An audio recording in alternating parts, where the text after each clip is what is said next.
Hi everyone, welcome in this new series of videos where I will explain basic concepts in network programming using the C language. In this first video, I would like to introduce the concept of sockets and review the common functions that are used in socket programming. We will also turn this simple console program into a networked program that we can access through our web browser. First, what are sockets? So a typical network application consists of a client program and a server program, residing in two different systems, like this one for example. So we have a client and a server. And each of these processes communicate with each other by reading and writing data to a socket. So this client will have a socket attached to it, and the server will have a socket attached to it. And both of them will use the sockets to send and receive data from each other. So in simple terms, a socket is an endpoint to send and receive data between systems. Before starting our networked program, let me explain briefly our telling time console program first. So for that we will use the built-in library time that will provide us with this function time that will tell us the current time. Then we will convert it to a string using the ctime function that is also provided by the built-in library. So the output of this program will be the following. You can see our program simply tell us the current time. So now that we saw the main functionality of our program, we can start on the networked version. So this is our networked program. First we start by importing all the libraries that we will need.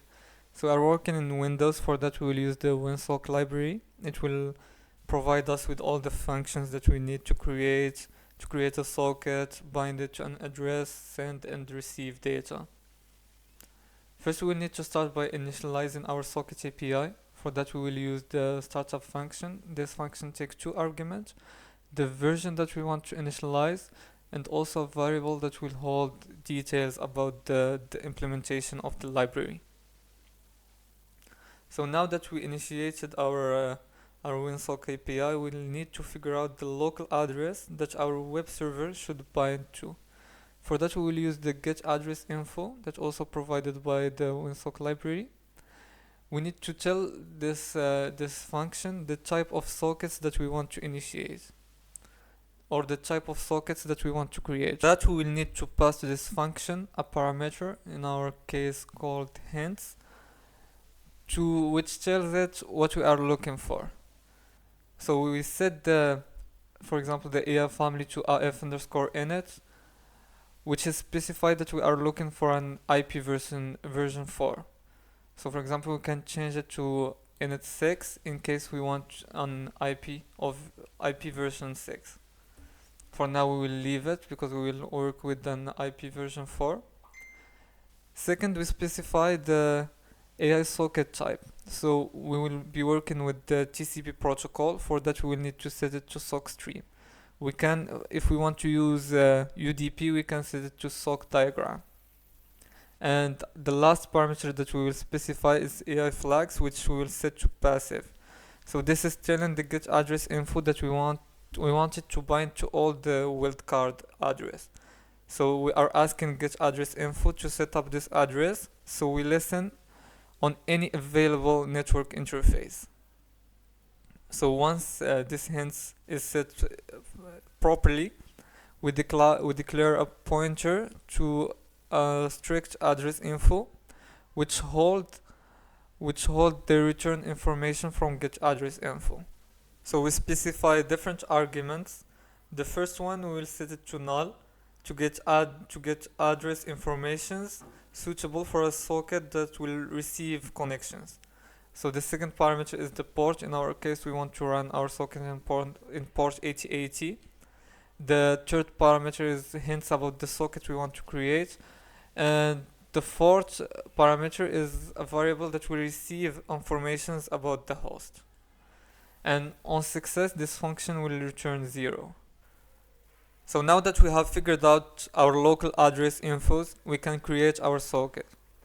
So as I said, the getAddressInfo will fill this variable with all the information that we need about the host, and then we will use this variable to create the socket. So here we are calling the socket function, and we are telling that we want to create a socket for an IP version 4, and for it to use the TCP protocol. And on success, this function will create a socket and will return it to us.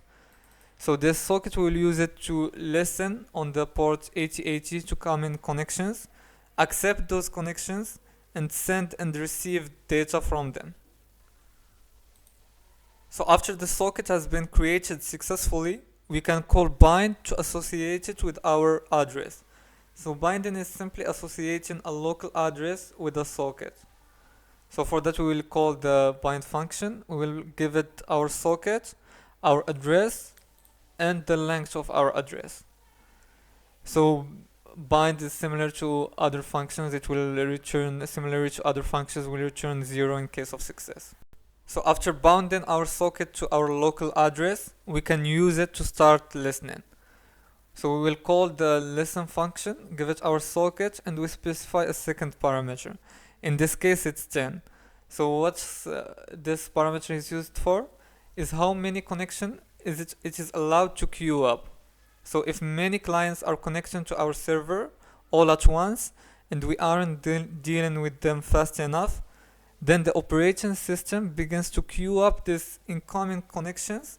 If 10 connections become queued up, then the operating system will reject new connections until we remove one from the existing queue. We recapitulate what we did till now is that we created a socket, we bound that socket to our local address, then we started listening to incoming connections from clients. So we can now start accepting incoming connections from clients. For that we will use the accept function. First, when the accept function is called, it will block your program until a new connection is made. In other words, your program will sleep until a connection is made to the listening socket. Then the new connection is made, accept will create a new socket for it to send and receive data. So in that point we will have two sockets, a socket linked with the client to send and receive data from him, and our original sockets that's still listening on the server. For calling the accept function, we need first to initiate a variable of type socket address that will store informations about the connecting client. So as you can see here, we initiate that variable. We check the size of it because it's a parameter that we will need to pass to our accept function. And as you can see here, to the accept function, we will give 3 arguments: the socket that we are using to listen on port 8080, so the client address variable that will receive information about the client like his address and other informations, and the length of that variable. The accept function will return back a socket that we will use to send and receive data. As we said, at this point we will have 2 sockets, so a socket client and the socket listen. This one is used to listen to incoming connections on the server, and this one we will use to communicate with our client to send him and receive from him data. So at this point a TCP connection is established with a remote host. So next, this step is optional, but it's a useful one. We will call the getNameInfo function just to give us information about our client, like his IP address, for example. So this function takes multiple arguments. We will give it the client address variable that, as we said, will have informations about the remote host, the length of that variable, and also we initiated a string that will receive the IP address from the getNameInfo. We need also to specify the size of that variable, and the last argument is a flag that specifies the format of that IP. So we want the numeric format. For that we will set that flag to numeric host. Also there's this 2 argument that we set to null, those are used is in case we want the server name. In our case, we don't want it, so we'll just set them to 0.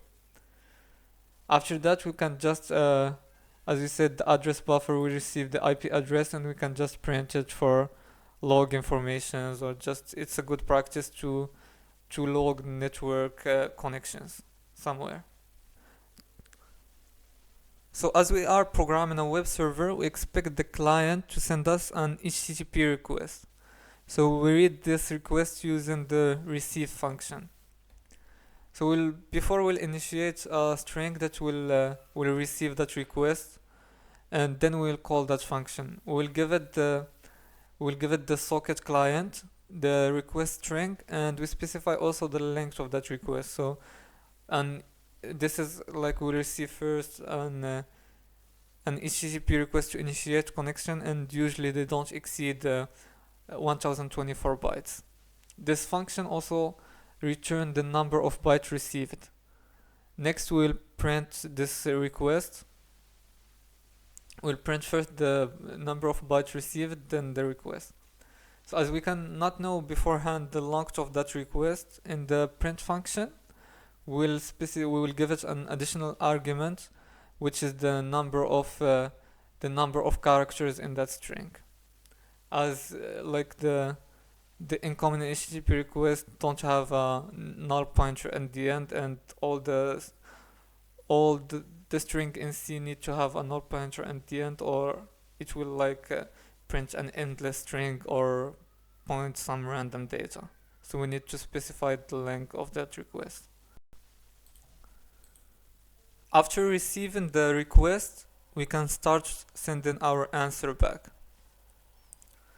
So this is a typical HTTP answer. It's the header for it. So this is mainly telling the client that we received the request and that we will close the connection after sending all the data, and also that we will send data as plain text. We will dive more into the HTTP protocol in the next videos. So for now, this is just a typical HTTP answer that we will send using the send function. So we will receive data using the receive function, and we send data using the send function. Similar to receive, we give it the socket, the response that we want to send, and the length of that response. So now that we established connection with the client, we received data from it, and we started sending data, it's time to send the current time. So as we saw in the beginning of the video, we just need to declare a variable, use the time function to get the current time, and then use the cTime function to convert it to a string. So once we have the time as a string, we can send it also to our client. We will use this same function send. We'll specify the socket, the string that contains the current time, and the length of that string. So what we did is we created a socket. We bound that socket to our local address using the bind function. Then we started listening to incoming connections. We accept the incoming connections using accept. Then we receive data from the client, and after receiving data, we start sending the current time. So after sending the current time, we can close the connection. For that, we call the function close socket.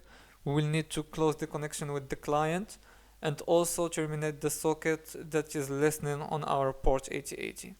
So we need to close them both, and also to close the WinSock library. For that, we will use the WSA cleanup.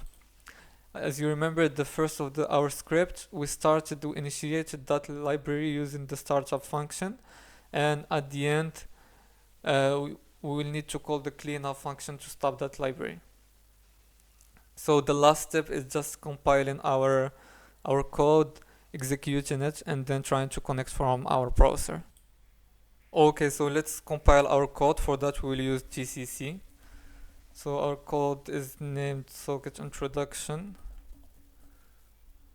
Let's just name our executable just socket X. And at the end we need to specify a linker to our WS library, to the WinSock library.